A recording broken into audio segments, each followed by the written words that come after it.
We're here, we're queer, and we love the Lord. That's right, you're listening to Coming Out Christian, a podcast about life at the intersection of queer identity and Christian faith. This fun, faithful, and sometimes irreverent podcast is a production of Love Boldly, an Ohio-based nonprofit creating spaces where LGBTQIA+ people can flourish in Christianity. I'm one of your hosts, Siobhan Boyd-Nelson, and my co-host is the Reverend Dr. Ben Huelskamp, Executive Director of Love Boldly. So join us, and let's find out who's coming out today.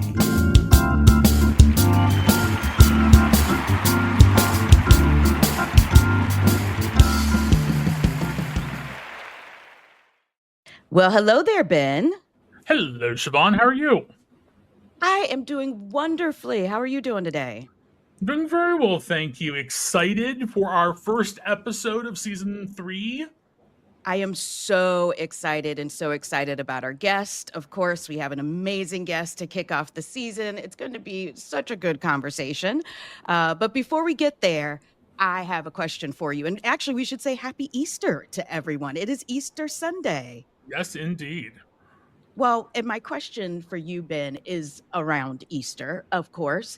And was Easter a big evangelism day for the church that you grew up in? And the reason I ask that is because for many churches, Easter Sunday is when you're kind of welcoming folks back into the fold. It reminds me of in my sorority, we have rededication kind of days. And it's the day when everyone comes back to the church after being gone for the rest of the year. And it's when we were encouraged as young people to invite people to join us at church. I don't know if you were encouraged to do that as a young person in your church, and if Easter was one of those particular opportunities for that. So I had to bite my tongue a little bit when you said, was it a big evangelical evangelism Sunday? Yes. Remember, I grew up Catholic, so we weren't big in the whole evangelical evangelism anything. Yes. So no, it was not. And actually, Okay. I think there was a Sunday that we were explicitly asked not to invite people. And the reason I say that is because Catholics, as are most Christians, Christmas and Easter are those times when a lot of people show up. Mm-hmm. I can remember going to Easter Sunday services and marveling at the fact that every pew and every seat in those pews were filled. And people, you could even kind of tell the people who clearly, I now know as an adult that you could kind of tell the ones that were almost never there by how formally they were dressed. And if they were very formally dressed, like coat and tie formally dressed, because Catholics typically don't dress up for Mass these days. If they were very formally dressed, then it almost said that either A, they were a family visitor who was not Catholic, or they were a former Catholic who was now attending a church where you would typically dress up. Wow. Okay. And that, I guess I shouldn't be surprised knowing what I know about the Catholic faith, which I've learned through you. And it's just such a 180 from my experience. And even the last church that I belonged to, the first service we attended was Easter service. And it's because there was a push by the members of the church at that time to invite their friends to come and check out the church on Easter Sunday, because it's the one Sunday that folks are kind of inclined to go to church anyway. So why not invite them to come to your church?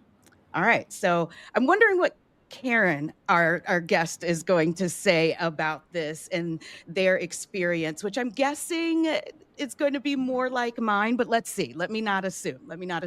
Let's get into the introduction of our first guest of season 3, and that is Karen Hewitt, who uses any pronouns.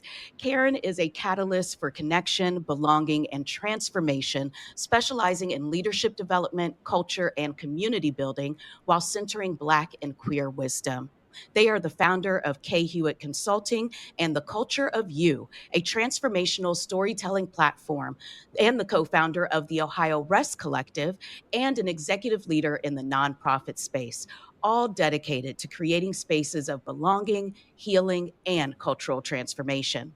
A sought after speaker, facilitator, and multidisciplinary artist, Karen blends sharp insight with a healing centered, trauma informed approach that turns vision into tangible action, whether in boardrooms, community spaces, or on sold out stages. With a background in mathematics, workforce development, and educational leadership, she integrates analytical expertise with creative expression to foster inclusive, affirming, and thriving communities. At the heart of their work is an unwavering commitment to ensuring people feel safe, valued, and seen. And as someone who has had the privilege of working with Karen in so many different aspects, I can say, yes, all of that is true, 100%. Karen Hewitt, welcome to Coming Out Christian. Thank you so much for being here. Thank you for having me. I hate that part. And that's like one of my favorite parts. Woohoo, yay. Yes, I just sit there like, oh, that sounds like a cool person. Yeah, and Yeah. like it's you. You are the cool person. Amazing, amazing. Well, Karen, I have to ask you the question before I get into the first question about what Mhm. is your testimony. We know that that's where you're going to start. I just got to Yeah. know real quickly. Were you a Mhm. person that was inviting friends to church on Easter? No. No, really? Okay. No. I had very, very different and siloed like environments. So I Mm, had church, the black church. I was raised in a Pentecostal church, Pentecostal Assemblies of the World to be specific, in Cincinnati. My dad was a minister, and it was a very black church. When I wound up going to school, I was going to school at a Montessori school downtown that had ah, all kinds of diverse folks, neurologically, racially, yeah, ethnicity, and all of that. And so for me, they were completely different environments. And so my best friend, Araby, was not going to come to church with me. We just didn't do church. We just did like the school thing, yeah. and recess. You know what I mean? So those two were very separate. And then I was also in, I was classically trained. So I was in University of Cincinnati. They have like a children's choir and opera and all that kind of stuff. And so I was doing stuff like that. So and sports, right? Like, so then there were Mhm. sports. So all of that stuff was really, really separate. Got it. Got it. Heard it. Okay, but we got to dig in deeper. We want to know all of Yeah. it, Karen. So, our first question for you, the first official Mhm. question, what is your testimony? What is your story at the Mm. intersection of queer identity and Christian faith? Well, I'll spoil the plot first as a writer, just so it's easier to listen. You know what I mean? Yeah.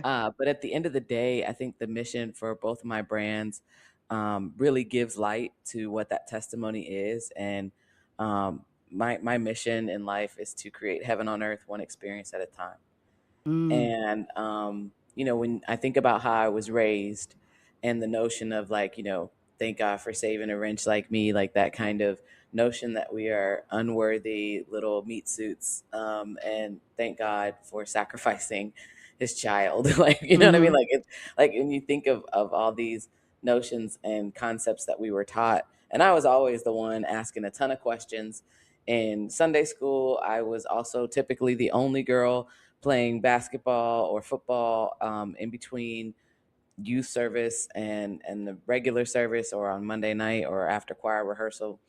I was dating the guy there, but like at the same time, he also was like, "Why are you the only girl out there?" Until he, saw me play college basketball and was like, "Oh, you're really good." I was like, Yeah. "Yeah, that's Yeah. the point." But after, I went to school for math, and I think the thing about math that a lot of people don't understand, and I had fun going back because I went back to my alma mater to teach it. I graduated from Cincinnati Hills Christian Academy. Okay. At this Yeah. point, I don't know how many of them are nationalists, um, but there was a heavy presence of evangelical Christians, Mhm. up that way. It's like the Mason, Lebanon, like Sycamore area, Right. Mason Fields Erdel area of Cincinnati. And just, playing athletics, people loved me. People were great. I could sing, so I would do some stuff in worship. And just watching how people were, I always wanted to be authentic. I wanted to be fun, Hmm. and I wanted to challenge my own thinking. And I appreciate my parents for giving me that. My dad, big theologian, and he wanted those challenges. My mom, not so much early on, but she did. She was an educator, so she did teach us to critically think. Right. And as I've gone through life, like I've realized how much of an oppressive tool, religion has been used as. I do appreciate that at Cincinnati Hills Christian Academy, I got to study all kinds of religions. Hmm. Then I went to St. Francis University in Pennsylvania, where I really got to know the Catholic religion, and more importantly, third order regular. I spent a lot of time with our priests, and in the garden writing. And so, I mean, beautiful. Like when you talk about seeing God and everything, like it was a beautiful space. It was on a mountain, 6 miles up a mountain each side. There was like two bars, two churches. It was wonderful. And then I get into diversity and inclusion, Hmm. workforce development, and I Hmm. realize what those tools are as well. And I think the biggest challenge for me is that poverty is a virtue, that we have to live these hard lives, and then we get a reward. Hmm. While there are people on this earth actually experiencing what we would believe to be the reward as, and that's really simplifying it, because I could go as deep as we need to on there on the beginning of America. But like anyway, this is a world problem though too. This is a global thing, and I think a lot of my journey has been logically, of course, educationally, intellectually, understanding what's going on, and one understanding because I'm very witchy. I'm very like hoodoo, and like I had a chance as a Black queer and trans person specifically to go to House of Olakun and study Ifa and study hoodoo and study voodoo and study all of those ancestral religions that we like shuck off as Hmm. demonic. Hmm. And so, for me, my testimony is always going to go back to like the ability and privilege that it requires to be able to study religions. Like I understand already that that's a privilege. Yeah. And then on top of that, now that I have these tools, now that I have this knowledge, now that I have this information, how do I incorporate that to make a life worth living? And Hmm. so I think that I've, I call myself a spiritualist. You see the cross, but I also got, some Hindu stuff, and Hmm. maybe I have a little hoodoo charm or something like that. I got some hematite, on my Hmm. hand, and I have managed to locate, the God drop. I believe everybody has the God drop, and I've done some shamanic work and some Reiki certifications, and I just in all of those places the same thing returns. It's like, can you be still enough to hear your soul? Can you Mm. be still enough to hear God? Yeah. Clarity, all of these meditative as well, wellness tools. um and I still wrestle with it. I wrestled with it when I came out. I would cry myself to sleep for like the first 6 months when I was dating someone my junior year in college. You know what I Yeah. mean? Like Yeah. I was Yeah. like, I was like, I'm perfect except for this. And Mm. my mom would always call me perfect. And then it was like when I came out as, at the time it was like, oh, you like girls or bi or whatever. It was like, oh, you're in bondage. Like you're Mm. bound by like a demon. Yeah. And so, um, I think I've spent a good part of my life trying to prove I was good. Okay. And so when you do that over time, you lose yourself a little bit. Oh yeah. And so now, and I've always been an artist. Like I've always been able, my mom did teach me this: always be able to handle your own finances, your income, and trust yourself. Be Okay. good by yourself. And Yeah. so what that has done for me in a place, in a workspace, in a professional space, has allowed me to, um, create. I produce my own comedy shows. I Hmm. produce my own podcast. I'm always fund my own adventures. Like I'm my first funder in my campaign, my crowdfunding campaign for some more stories to be, engineered, produced, and archived. Right. I'm the first $25 to donate to myself. You know what I mean? Yeah. Like, so Yeah. I invest in myself a lot, but I think that has, made it so that I'm able to actually, because I started looking for places that could hold all of my identities, and I wasn't finding any. Like, I was Mm. not finding any that could hold the spiritual piece of it, where I have often in friend groups been called the minister of music because I'm an environment shifter, Yeah. right? And so, like, and creator, like, I create space for people to feel belonging. And so after time, over and over and over again, I create all of this, and then it's like, well, what am I waiting for? What am I waiting for to create the space that I'm longing for? And Mm. so that's really what I'm here to do. I'm a life path one. And in spirituality terms, that just means that I often am going first. And Okay. so, um, paving ways maybe, and having visions and seeing things that aren't as though they were. And so that's really the testimony that brings it back to heaven on earth. But I found God in the most diversity. I found God in nature.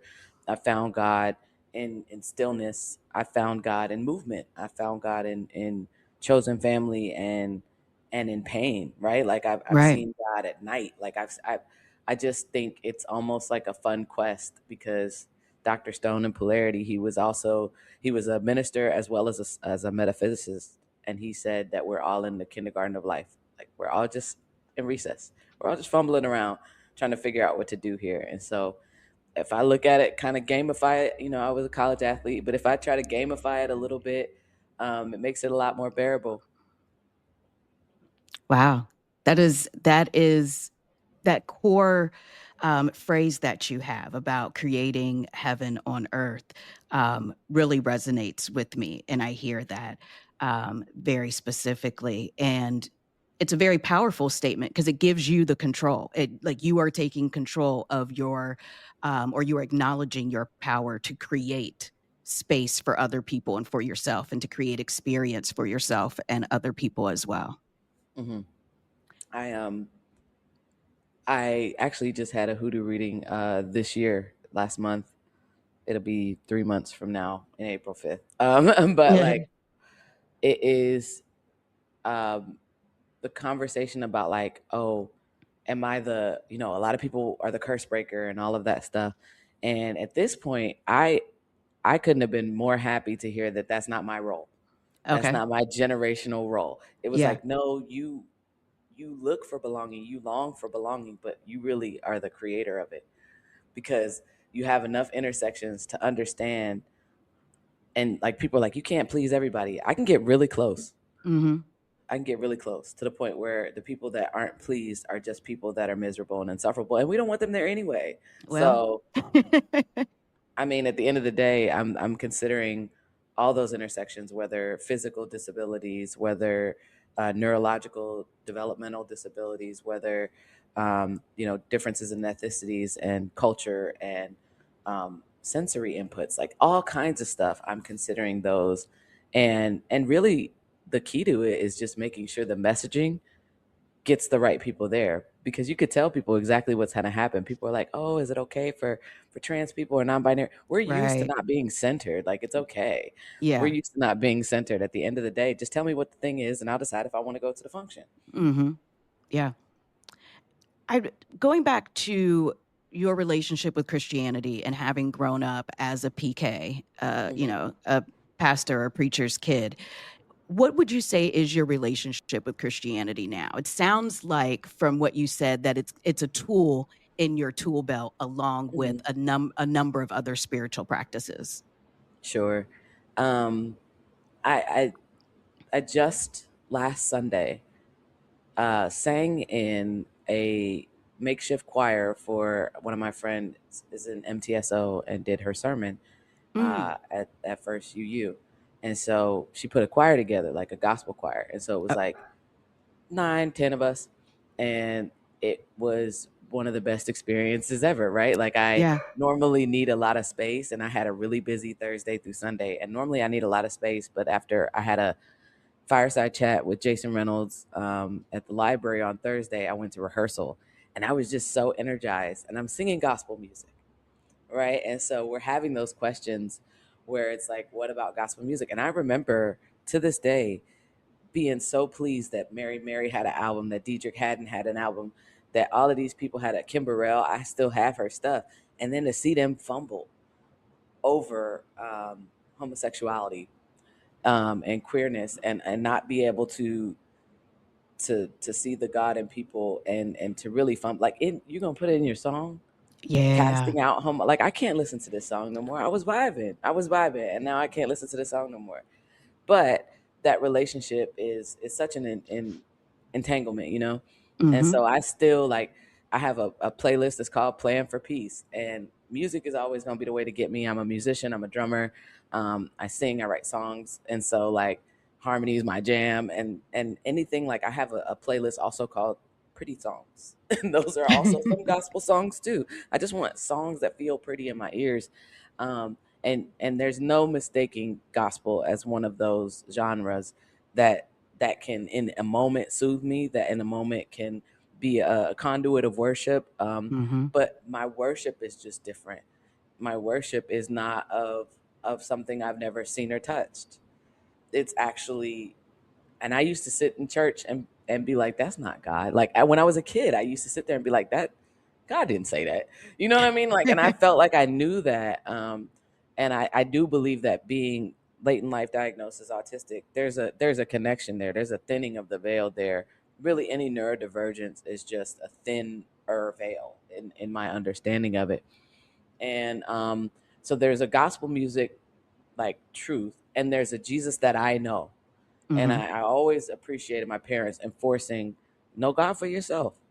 Like, know Yeah. Jesus for yourself, know God for yourself, and discernment, and I think that's the same thing you have to do with intuition or anything spiritual as well, is to be connected enough to know, discerning, is this for me or not? And I read Shamanic Christianity, and it was just a book, right? And so Christianity being just a tool, it was just a book, but that book talked about a premise that God went to every island, every place where people were going to be colonized, and met with them and connected with them the years that he's missing in the Bible, and connected with Ah. them and told them who he was, so that when colonizers showed up, they could be like, that's not who Jesus is. We met Jesus. We know Okay. Jesus. It's the Okay. coolest book. It's got a journal. It's amazing. It changed my whole mind, because it was the first time I had looked at another logical reality as a part of the conversation. Right. This part isn't in the Bible. We don't know what was going on between 11 and, like, 32. Like, we don't know. And then it's like, oh, maybe this sounds like a God, that this makes sense. Or even just, like, study, and there's so many times where I'm like, I just don't want to know what I know. But, like, just understanding the depths of how these stories have these really, at times, myths in the Bible, Mm-hmm. right, have been shifted for manipulation, Right. or tools of oppression. Right. And I can't, at this point, as a scholar, as a math major, as a strategist, as a cultural alchemist, like, I cannot turn a blind eye after September 23rd. And I'm a comedian, so, like, after September 23rd, I have a bit about the rapture drill at my church camp in Zanesville. Yes. And And it's very funny. If you have not heard or seen that bit, it is, you got to see it. It's amazing. There are some of us, if you know what a rapture drill is, first of all, bless you. And I hope you're in therapy. how's your And therapy bill, right? Right. yeah, yeah, exactly. And if you haven't seen or heard it, you gotta catch it. Okay, sorry, keep going. No, it's cool, because I did Don't Tell Comedy Saturday. So Saturday night until, like, 10:30, I'm over here like, this is the bump. And this is what happens when people are shouting. And I ran up the stairs, and then they did this, right? And then the next morning, 10 a.m., not even 12 hours later, I'm up there singing Total Praise. Yeah. Like, it's just, and I just think that, as diverse as my creativity is, as diverse as my friend group is, as diverse as my gifts and talents and skills and communities are, that's how diverse God is. And I just feel like Mm, we do so much limiting. We do so much limiting of so God. much. Yeah. And I've never understood that. And if that means that it's the autism, or if it's just the childlike wonder, I want to always have that. I don't want to ever lose that.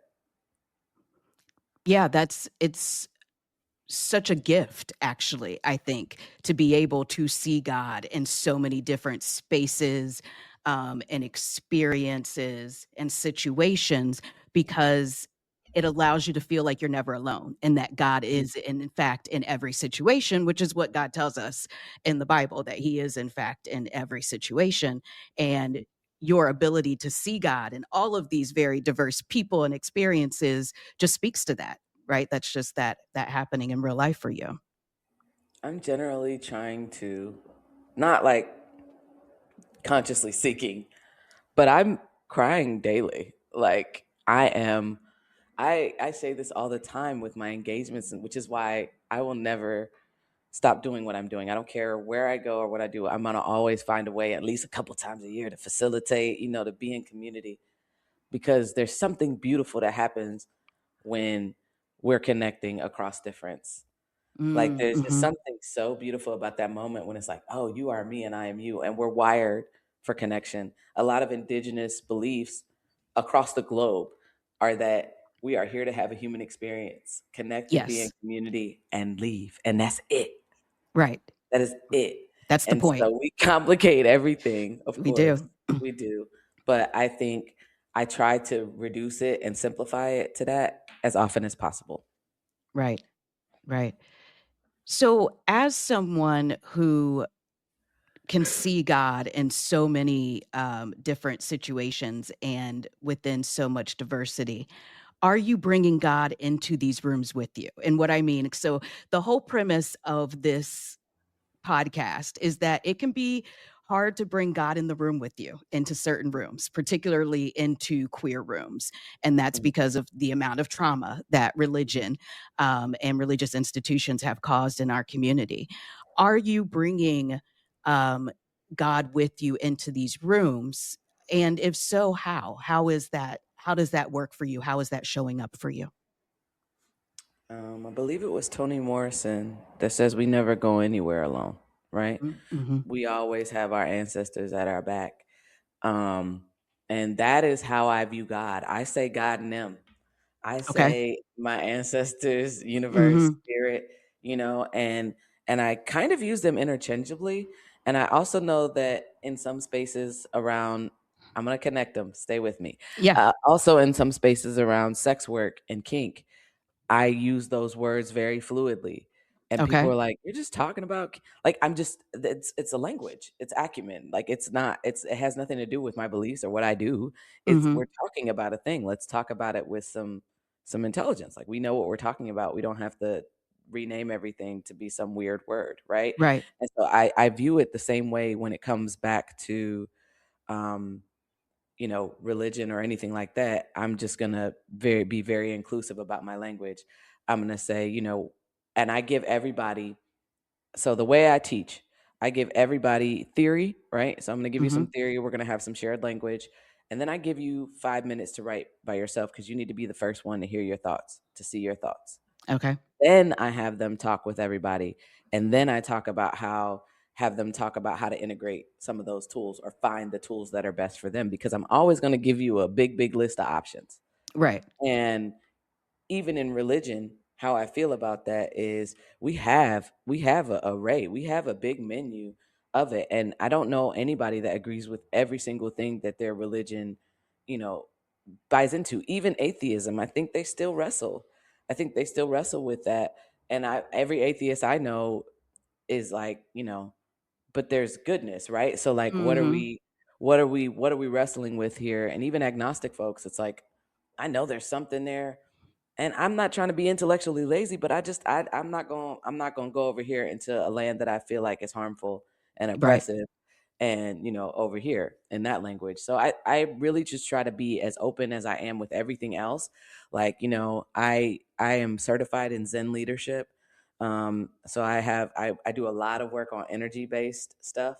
And Mm-hmm. so energy patterns and leadership energy patterns, I have organizations that let me roll with them. We're connecting at the wrist. I get to do a lot of woo stuff in the workplace, and I love that for me. Um, but what it also requires is for me to be in a certain state when I go and facilitate. When I go, I'm a practitioner. I actually am a somatic practitioner, so I will put my hands on people. I have to be in a certain state. And to me, that flow state or that space that I have to be in, that is when I'm in church. That is when I'm regulated. That is when I'm most connected to God, source, Got universe, it. whatever you want Yeah. to call it. And that's the language that I use. And I say whatever you want to call it, Okay. but it's bigger than me, right? And so that's what I know, and I never get any pushback. That's wonderful. That's absolutely wonderful. Um, a question that came up for me though, as I'm listening to you say all of these woo-woo words, and I don't mean that in a disparaging way. I No, just I appreciate it. yeah, like it's just the way to capture all of these words together, like Zen Yeah. and somatic and Reiki and all that. Yeah, And yeah. I'm like, wait a minute, you grew up Pentecostal? How are these words even? So how did you get there? Because if for Ooh. those who don't know, when you grow up in the Pentecostal church, anything outside the Holy Spirit on a spiritual level, anything on a spiritual level outside of the Holy Spirit or a very specific way of God touching you and speaking to you that is essentially prescribed by the Pentecostal church. Anything outside of that. And I'm talking from tarot to Reiki to yoga, even. I don't know if folks have ever heard yoga being called demonic, especially back in the Mhm. 80s and 90s when it was first making its way over here into Western American culture. They started it back up last year. Yes, because we are seeing this kind of resurgence of this Hmm. doubling down on conservatism, right? Yes. Especially within these Pentecostal evangelical spaces. So I want to dig into how did you make that leap?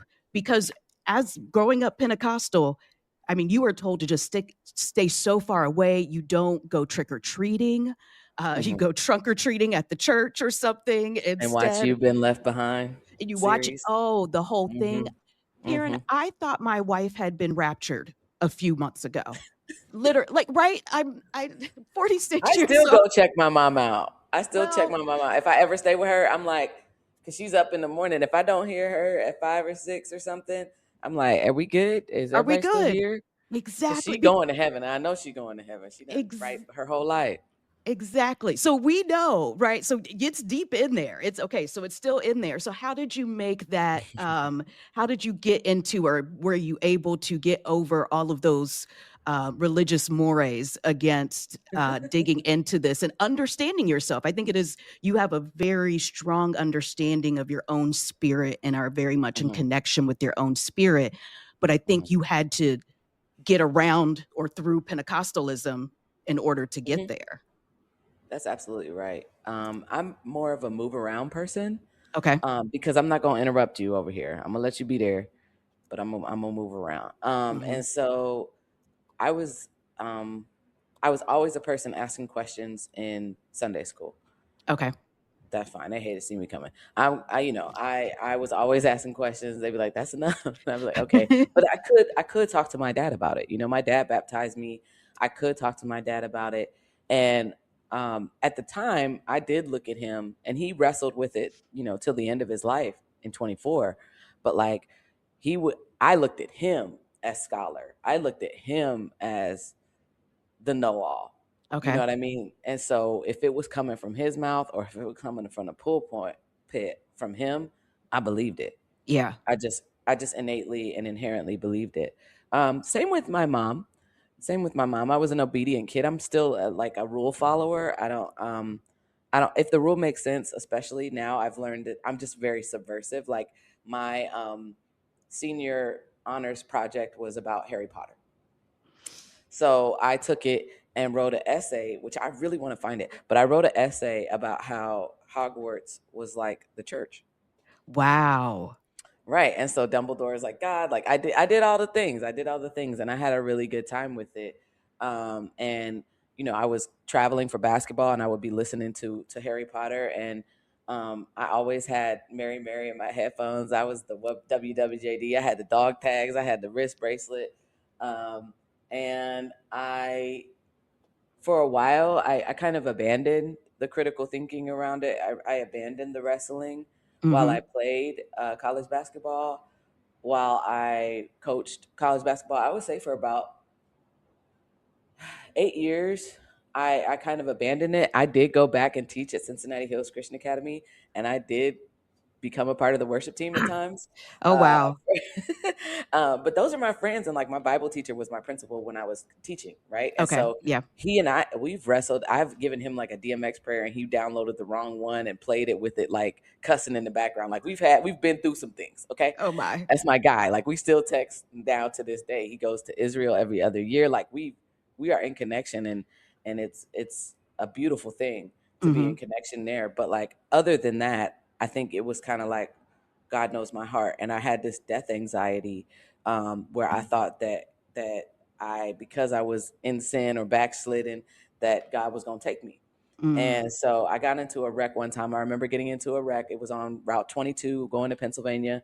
It was in the morning and they had construction, and I hit, and I like spun and hit directly like middle of my car, hit a pole. And I Oh, don't know if you've ever been on 22, but it is like nothing but maybe some sheets, some gas stations, and some drive-through peepholes. Like that's it on 22. But I yeah. managed to like almost turn into a driveway. Like that's how specific and direct it was. And like right. And so like the airbags deploy, and I hear a voice saying like, "Don't worry about when I'm gonna end your life. Like you gotta live." You gotta Okay. live, right? Yeah. And like you can't just go, because I, even on planes, like I was traveling a lot to do recruiting. I was as assistant basketball coach for women's Division I basketball. I was like traveling around all July, and I'd be like, okay, this plane's taking off. My grandmother couldn't handle it if I die right now. So I was like making all this logic of like, God gives this to his strongest soldier. So I was taking that and then creating logical statements. Like I was stressing myself out. Yeah. It's, I was stressing myself out. And I had a year, 2016 to 2017, somewhere in there. And I stopped counting in August after 20 people, one degree of separation from me, passed away. Oh, my. I had a friend, and it was a batch of three. Like I was so used to death happening in threes, and so the last three that it was my one of my boyfriends from home from church. His brother died of spinal meningitis. I Mm. had a mentor, a basketball referee mentor of mine. He had beat cancer. He went on vacation, had an infection in the water in his blood, and stroked out. Right. Oh, And then no. I had a friend accidentally who was on her way to clean, sober, and recovery. I had a friend overdose right before Pride. Mm. And so I was just like, I didn't care. Like they call it passive suicide ideation, but I was just like, I didn't care what happened to me. I was going to work. I would, maybe get something from the drive through on the way home, go home. And I remember watching Quantico, and that was the days of Scandal, and that was the days of How to Get Away with Murder. Yeah. And that was when they first came out. And that was my saving grace. Like I would just go home and I would go to work. I was recruiting. I turned it on. I turned on the personality, and I just kind of was like, "What is all of this? Like, what is the point?" Like, Right. I couldn't get the punchline, and so I went with Cherie, who is now one of my dearest friends. I started going to Summit on 16th. Mm. Um, Yeah. at the time, it's no longer Summit on 16th, but Luster De La Vergion. That's my Yes. Yes. drag mentor, and the first person that ever showed me that drag could have two personalities. Like your drag king can have a drag queen. Um, Mm. and they were like, let's do some shamanic Reiki, and like, let's do some shamanic journeying. And so I did the shamanic journeying. I got a little spirit animal, I had a little gorilla, like, I had the things. And then, from there, I learned Reiki. I had my Reiki level 2 certification on Mount Serpent. I started doing weird stuff. I was doing emotional intelligence. I've done like a sweat lodge. Um, Wow. I feel like, the weirder the better. And I was just curious. Like I was just like, well, what else is out here? Sweat Okay. lodge. We have a Lakota elder, like who is basically over steam saying incantations, and I'm like putting my face on dirt and like talking to my ancestors. It was cool. It's like a boy list. Like, I'm like, this is cool. Yeah. I'd be done with the experience before it's over, but like it was cool. I haven't done ayahuasca, but that's probably like, I'm not like pursuing pain or anything like that, or like Mm-hmm. purging like that. I have a lot of hoodoo practices and practices in creativity that help me release. But that is the start of it. I call that the year of grief. And since then, there has only been even more grief, bigger grief. But I think it begs us to expand. It begs us Mm. to hold complexity. It begs us to sit with discomfort and pain and heartache and memory. Um, and so that's where I believe I'm being called into my direct purpose, is from that, because I've been able to kind of siphon down all the tools, as I see them all as tools, because anything with abuse can be misused, Right. and anything underdone, under practiced, doesn't really matter anyway. So polarity is kind of the path that I've like chosen. But as I said, Dr. Stone, who created it, was a reverend and a metaphysicist. So Right. I think there's a beautiful dance that math and science and nature and God can do, and that's how I tend to look at the world. Would you explain polarity for our listeners? I just want to make sure everybody has a good understanding Sure, of what you sure. mean by that. Polarity therapy was created by Dr. Stone. He has a very large book, volume 3. It's like this thick, and sometimes you're reading it and you're like, oh, a metaphysicist wrote that, and then sometimes you're reading, you're like, oh, a preacher wrote that, right? But the notion is basically that our nervous systems um, are brought through our body like we're batteries. Basically, Mm, we're operating systems. Our brains and our bodies know exactly what to do, and the soul animates the body. okay. The soul animates the body from, we call it the eternal ocean of love, very non-religion specific, but that's the God drop, right? Like, so that's, everybody has this God drop. Source is just benevolent, it just gives, and we have the gift of life as our soul animated through form. Got it. What our mind does is it thinks that it's the North Pole, when in actuality, our soul is the North Pole. We just have to get quiet enough to hear it. And that is what we don't do. And a lot of times, if you ever see me in a meeting, and you see me in a meeting sitting with my wrists crossed and my ankles Mm-hmm. crossed, I am connecting to the radiance inside of me, the life form inside of me. I can generally feel a pulse, like if it were a current. And that's my spinal fluid just pulsing life and radiance. And if you were to sit with your wrists crossed and your ankles crossed, quiet enough for long enough, not even more than 5 minutes, you'll start to feel your own life inside of you. And there's something about experiencing your own life inside of you that is trippy, but it's also like, oh, like I'm connected. It's all connected, right? Yeah. And so that's where polarity comes in. It's the notion that we want to get as often as possible, as still as possible, that our soul is just longing to return home. Right. And until we get there, then we're having a human experience, and we get to have a lot of choice in what that experience looks like. And that's the whole concept of polarity. That is, thank you so much for breaking that down. That is beautiful. And I will, again, I can attest that Karen has had us cross our wrists and I've done it. And then I've looked at Karen with my eyes really big, like, Karen, what did you just do? And I'm going to admit Mhm. that was my Pentecostal in me. I'm like, oh, you just did a witchy thing on me. I'm like, I didn't Um, touch you.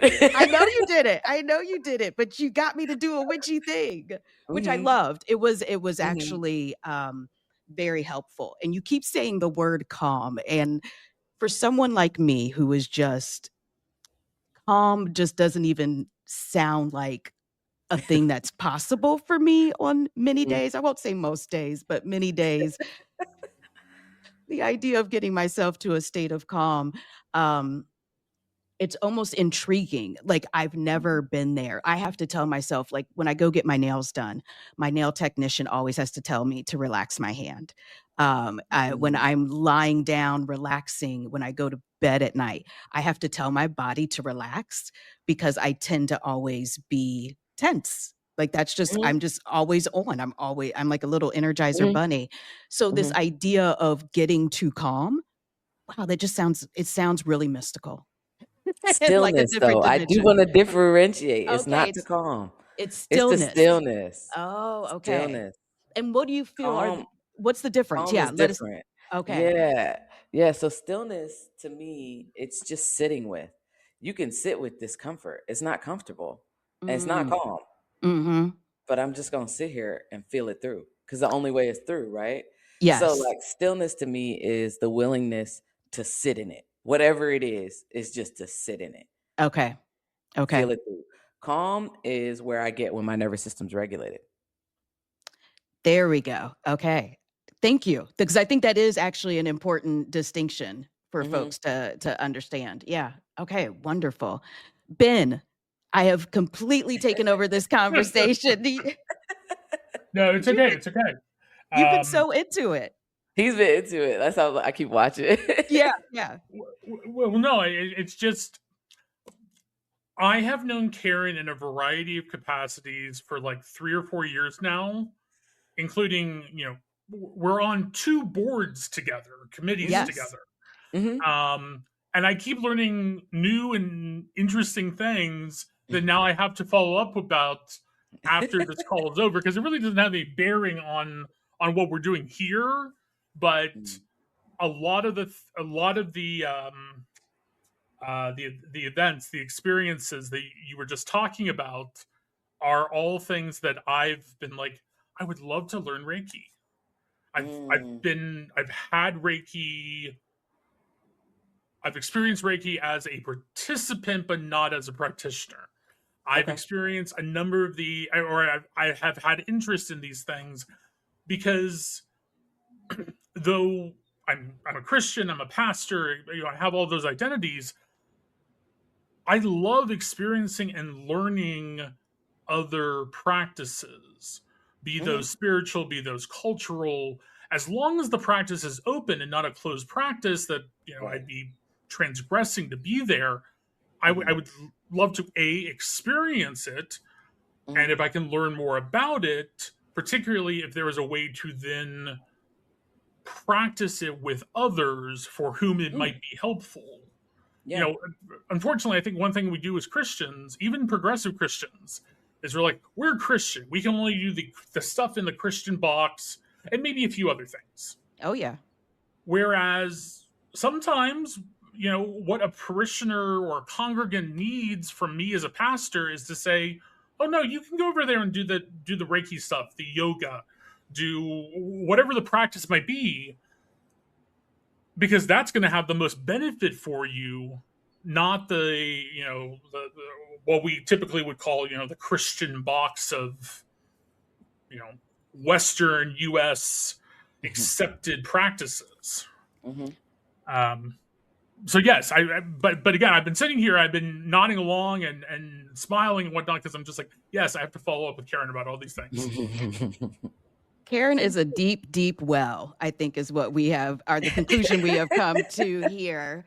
And Expanding. I've been expanding around all this grief for some years, almost a decade. yeah, yeah. And it sounds like, you hate to be flippant about grief. And I don't think I'm a person that could possibly be Mhm. flippant about grief at this point, but it almost sounded like it was a gateway for you. It really, it allowed your curiosity to come to the forefront and gave you permission to Mhm. have those new experiences. Yeah, and even getting into, astrologically looking, and I know we are frowned upon with that, but like we're Oh, in yeah. a system of planets, like we should actually look at the astrology. And so sometimes like that's the only statement you're like, no, this makes sense to do this, relax. Hmm. But like um astrologically, I'm a triple fire sign. Oh, So like my. when you think about, like, a lot of people are like, are you a earth sign? Yeah. Like I'm like, but no, I'm a Leo rising, Leo sun, Aries moon. And Hmm. all that means is that I'm lava inside. And and I have a north node in Cancer, and I just wrote a poem about this because it says my tears are boiling. Right. Oh, And my. so like if you think about that, like I actually have this energy that I navigate. Sometimes I manage, but sometimes I don't. Like I manage it when I have to. Like I manage Yeah. it if I have to go, be important and be serious. If I also manage it when I'm going to be funny because I want to be intentionally funny. Like I don't want to punch down. Like I write jokes for smart and intuitive and critical thinking people. You know what Right. I mean? Right. Like Yes. if you Yes. don't get it, like I'll give Yeah. you a second, but if you don't get it, you don't get it. But I just try to make sure that I'm like aware and in choice whenever I'm doing whatever I'm doing. Right. So if I'm gonna be sad and I'm gonna sit in it, I call it wallowing. I call it sitting in the moat, Mm. because I have this vision and I wrote it in a poem. It's called Dare to Be, and actually a lot of artists created based on this poem. but it talks about like the door is open, like there's a castle, like there's food, there's music, the doors are always open. I can always step away and go rest because everybody has what they need. But then there's always this idea, if you think of like the Disney movies, like you can go Frozen, Shrek, there's always this large field right in front of the castle, and there's a moat in front of the castle.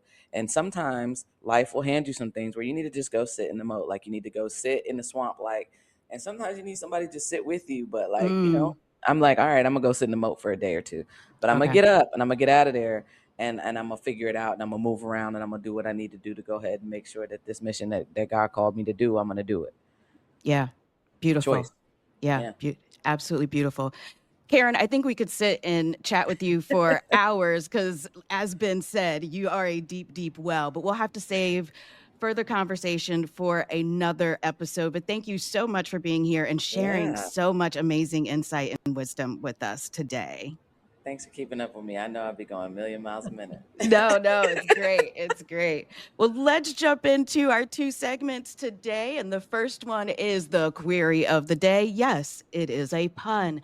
And today's query of the day, I think we have Karen's answer and a little bit from Ben, but what other types of spiritual practices have you been interested in or tried, or do you want to try? Ben let us know that he's interested in Reiki, but I'm going to go to Karen first. Karen, you've mentioned a lot of different things. Is there something on your list that you haven't tried yet that you're interested in exploring? I'm currently, I went to an Oracle U, we call it Oracle U, with Crystal the Oracle, online, and I have a lot of courses that I want to go through. I got the Oracle U book bag, I got the little tincture, but I really want to sit with, because it has a lot of lessons on like clairaudience, clairvoyance, like all the clairs, and how to use your voice. And that's like kind of like my life's biggest thing, is to make sure I use my voice for all the times I didn't, and for all the people that can't. And so, just using my voice, sending a bubble, setting boundaries, even is a part of that Oracle training. And so I really want to get back into that at some point, whenever I have some free time. Whenever. But I have unlimited, like lifelong access to the course. So I'm gonna try to revisit that. That's where I'm at right now. But I just did a polarity, like body work session. And I think that's something that I can always keep growing and deepening into too. Yeah, amazing. Ben, you mentioned Reiki. Is there anything else? Yeah, so the one that I've been very interested for a while to participate in, and am still hoping that actually Karen's wife is going to help lead me through, is having a star chart, or Ah, um, kind of done for me, or put together for me. I admit that astrology, horoscopes are not really my thing, or not something I tend to put a ton of trust or faith in, but I've always been very curious about it, and have done a few very AI computer generated sort of things that don't really give you much insight, you know, and really lead you to some general canned horoscope that is not really helpful at all. But that is something I want to learn more about. If for no other reason than I have a ton of friends who put a lot of faith and trust in astrology, and I would like to at least be able to know what they're talking about, fair. and be able to engage with them in a way that that isn't me just admitting my ignorance, or showing some of my, you know distrust is the wrong word, but again, I want to be able to engage with these people. Skepticism. Yeah, exactly.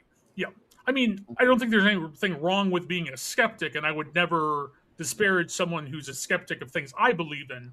But Mhm. at the same time, um, just kind of sitting there being like, well, okay, I'm glad that works for you.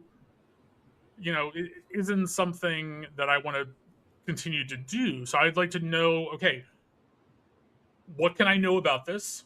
Mm-hmm. And also, what do I know about myself in through this Mhm. practice? Right. Got it. Got That's it. the kicker. Yeah. Yeah, that's totally fair. That's totally fair. I think that I am interested. I'm curious about Reiki, and I'm curious about Reiki because of my chronic conditions. So I have been trying to be more in tune with my body and listen to my body more. And I feel like that might be along those lines and help me to continue to do that and build a better relationship with my body so that we're not always fighting with each other and calling each other mean names. And I'm going to admit, I'm still a little nervous. Like I still haven't had my tarot reading done. That one still, I'm like, Mm. oh no. Because there's that thing about inviting it in, right? Like I can just hear my grandmother You can have saying to Erin do me, that too if you want a safe gate doorway. You can have, okay, she okay. does all of that. I And that really is don't know what another I'm talking thing. about.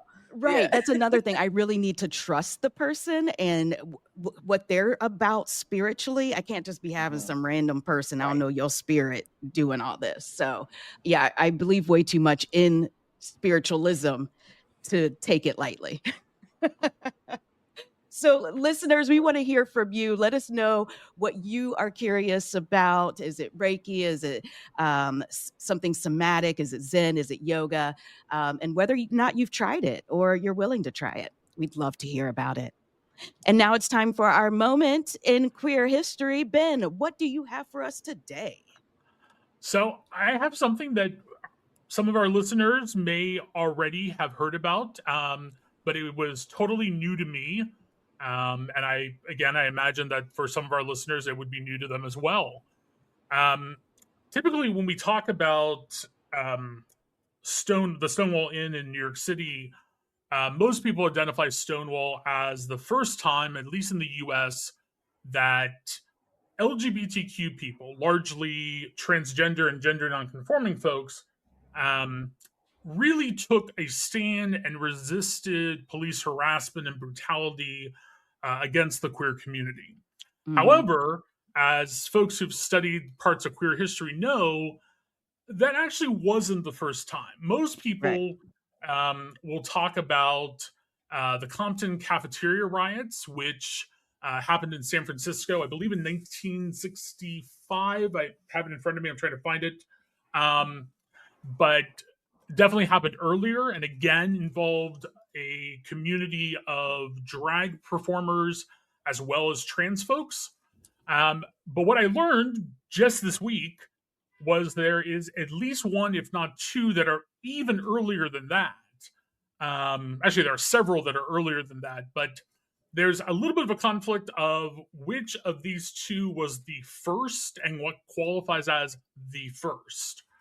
The one that it seems that most historians sort of point to is an event that happened in 1959 in Los Angeles at a 24-hour Cooper Donuts location that had sort of become a hangout for street hustlers, for gay men, for lesbians, drag queens, transgender women, maybe transgender men as well. Um, LA police came to sort of shut it down, harass the patrons, and they began pelting the police with, and I quote, donuts and coffee cups, which I don't know, that imagery is just so good. Um, Got so bad of a riot or of a demonstration that the LAPD backed off. They called in backup and then arrested a large number of the quote unquote rioters. There's also an incident though that happened even 4 years earlier than that in Baltimore when over 160 gay men and lesbians were arrested for disorderly conduct at a police raid of the Pepper Hill Club in Baltimore. Now, the reason I say that this is kind of disputed about which of these might be the first known incident of queer folks resisting the police is that in the 1955 incident, yes, over 160 folks were arrested, but most of them were simply arrested for being at this club, not for actually resisting the police. Whereas in 1959 at Cooper Donuts in Los Angeles, people were arrested for actually resisting the police. And again, I say these are what are known. These are the ones that are documented that have made their way to us. Whether or not there were instances, and there probably were, of individuals, of small groups, of even larger groups of queer folks resisting police brutality, police harassment, state harassment. We unfortunately don't necessarily have those records. I appreciate learning about that history, because it contextualizes Stonewall, which, though important, was not the first time it happened. It also contextualizes the fact that despite the movie and other portrayals of the Stonewall riots, where everyone seems to be a white gay guy, maybe a white lesbian, that really the people who initiated these moments of fighting back against the state were, by and large, trans folks, gender nonconforming folks, people of color. We can't forget that, particularly as just a few days before we're recording this episode in February, the Trump administration ordered at least one, if not multiple, pride flags taken down from the Stonewall National Monument. It feels like a similar tactic with, Rosa Parks wasn't the first one to not get up, right? There was actually someone who was a darker skinned young girl who had a baby out of wedlock, and that was like not the person to go to. So it's like almost like Right. palatable pictures. Yes. Yeah. Thank you, Ben, for sharing more queer history with us. We can never get enough of it. We need to know it. We need to be reminded of it so much. Well, y'all, that brings us to the end of another amazing episode. Thank you so much for joining us for episode 1 of season 3. And of course, the biggest of thank yous to our guest, Karen Hewitt. Karen, is there anything that you would like to plug, talk about, send folks to, let them know what's happening? I will send you all, first of all, to www.cultureofu.com. Please sign up for my newsletter. I'm doing all kinds of stuff. I say get in where you fit in. And I just want to thank you all for having me on here. April 11th, we'll be at the Lincoln Theater. I'll be the voice and narration for The Journey. It's the 3rd year of it, and so it's a civil rights story. But grateful for you all. Thank you so much. Amazing. Ben, anything going on at Love Boldly that we need to talk about? Unfortunately, at this point, I'm not sure what will be going on in the beginning of April. But I encourage folks to continue to check out our website, www.loveboldly.org, and check out our social media for any events that we'll be planning at that point, that we'll have on the calendar at that point. And I also want to say a shout out to anyone that we may have met yesterday when we were tabling at a large event here in Columbus. If you're listening to us for the first time, thank you so much for jumping right in. But again, I'd encourage folks to just check out our social media, our website, and we'll be happy to connect with you, hopefully. Amazing. Yes. Thank you so much for listening. Please like, subscribe. It's free. It's easy. It helps us out so much, helps other folks find this type of content. And tell a friend, because, I mean, do you even really like your friends if you haven't told them about this amazing podcast? And we will see you next time on Coming Out Christian.